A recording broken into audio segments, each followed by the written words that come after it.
birds playing and singing in the air, leaves dancing with the cold winds, flowers blooming with a smile in their face, and I sitting and enjoying the wonders of morning. Woke up at 6 o'clock. I wonder why morning is the best part of a day. Maybe because it is the time when the earth gets the sunlight back. It is the time when there is only greenery all over the world. It is the time when there is no noise pollution, only the music of the melodious birds.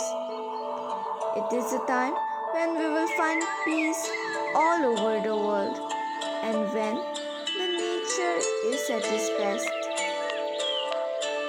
It is so peaceful to enjoy the morning, but after a few moments, this peace is broken. All will get back to their work. The noise of the vehicles and useless things makes the beautiful morning disappear. But the best part of it is that it will not leave us forever and will again come and show its beauty the next day.